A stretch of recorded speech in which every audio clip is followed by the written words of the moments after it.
pertama, Bapak bagaimana sih langkah-langkahnya cara melakukan lompat jauh itu seperti apa?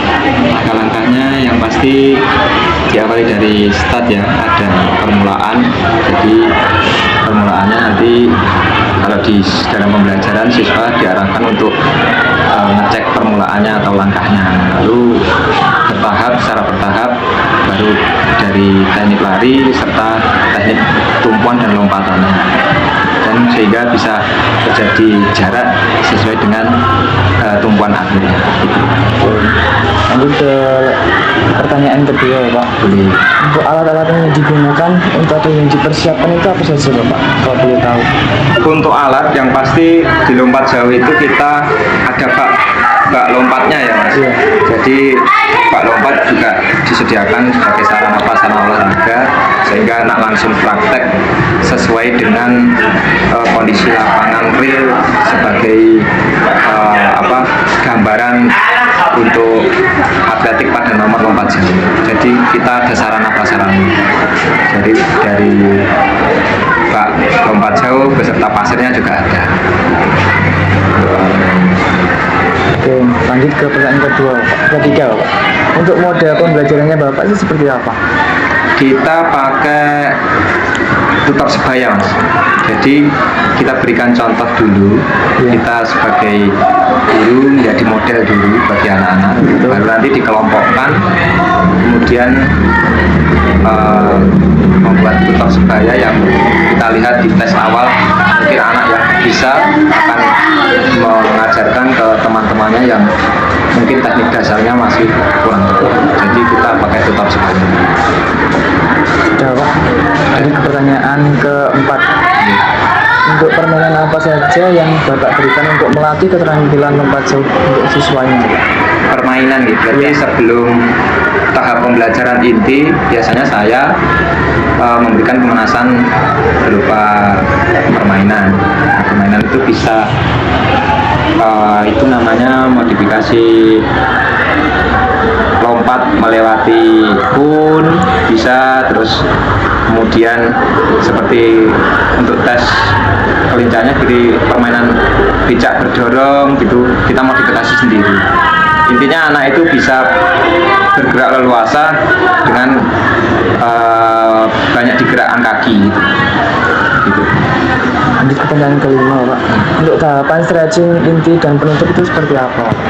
Untuk stretching sebenarnya untuk sebelum ke inti ya, itu kita bariskan dulu anak-anak, terus sebelumnya pemanasan secara dinamis ya, seperti melenturkan kaki, terus tangan dan sebagainya, baru bisa disisipkan di ABC drill atau langkah kaki, terus kemudian lompat seperti itu. Baik, lanjut untuk pertanyaan yang keenam, Bapak. Bagaimana cara Bapak mengatur siswa di lapangan dan mungkin banyak, Pak? Ada yang ramai atau ada yang gimana gitu? Bagaimana cara mengaturnya? Gitu? Ya, kita siswa satu kelasnya kan ada 36 ya. Jadi secara karakter siswa kan heterogen, menyeluruh, ada yang tertib, ada yang enggak ya. Kita kasih kesepakatan dulu di pembelajaran ini, kita tujuannya untuk belajar misalkan di nomor lompat jauh kita terapkan, jadi dipahamkan dulu, dipastikan dulu ke anaknya supaya serius dan disiplin mengikuti arahan dari guru gitu. Lanjut ke pertanyaan ketujuh, apakah stretching statis dan ada game and fun-nya? Kalau ada, apa saja, Pak? Kalau statis pemanasan statis yaitu tadi yang saya jelaskan seperti peregangan kaki, terus tangan dan sebagainya. Terus kemudian setelah pemanasan dinamis ya kita terapkan di permainan. Jadi permainan bisa tadi lompat melewati kun, kemudian misalkan ada lompat melalui kun dilanjutkan pada bak lompat gitu. Jadi ini menunjang aktivitas pembelajaran yang akan dipelajari, yaitu lompat jauh. Jadi tidak lepas dari materi inti itu. Itu tujuan pembelajarannya kita sampaikan di awal, lalu diselaraskan dengan permainan yang kita modifikasi. Oke, baik, lanjut. Untuk kendalanya apa saja sih Bapak untuk mengajar? Terus solusinya yang seperti apa untuk mengatasinya? Kendala mungkin dari motivasi siswa ya. Jadi kita tidak bosan-bosan selalu memberikan motivasi kepada siswa sehingga siswa itu berani melakukan gerak, ya setidaknya tidak sempurna secara seperti atlet itu tidak, yang penting siswa itu berani bergerak.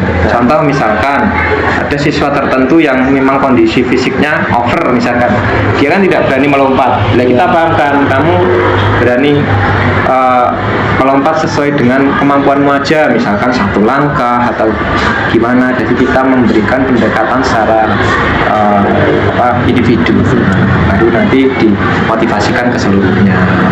Oke, lanjut Bapak. Untuk modifikasi pembelajaran yang digunakan seperti apa Pak untuk membantu siswa mudah paham dalam menyampaikan materinya Bapak? Mudah paham. Jadi karena ini berkaitan lompat jauh kan melompat, itu biasanya kemarin saat pembelajaran itu kita pakai kardus. Jadi saya itu pakai kardus, ya itu buat melompat itu. Anaknya disuruh melompat menuju ke bak tumpu atau bola bak lompat. Nah, sehingga ternyata dari lompatan itu diterapkan di pembelajarannya lompat jauh. Jadi setelah modifikasi lompatan itu, kardusnya sebagai istilahnya rintangan, sehingga dia terbiasa untuk melompat melewati rintangan itu gitu. Jadi pakai kardus kita modifikasinya. Terus asesmennya untuk menggunakan apa saja sih Bapak untuk penilaian pada siswa? Kita pakai nilai kognitif dan praktek ya, nilai praktek ya. Jadi selain praktek juga kita tekankan pada pengetahuannya, bisa melalui tes tulis berupa soal berkaitan tentang lompat jauh, kemudian ada nilai prakteknya, kita ambil teknik dasarnya dan jarak yang dicapai anak-anak. Kemudian untuk pertanyaan terakhir Bapak, target pembelajaran seperti apa sih Bapak setelah memberikan materi pembelajaran kepada siswanya, nanti targetnya apa siswanya? Untuk targetnya sesuai tujuan pembelajaran, siswa itu dapat melakukan teknik dasar lompat jauh serta bisa menerapkan dalam kehidupan sehari-hari. Artinya dalam kehidupan sehari-hari dia bisa, mungkin karena di pembelajaran di sekolah sehingga dia termotivasi untuk mengikuti ekstra di luar pembelajaran di sekolah.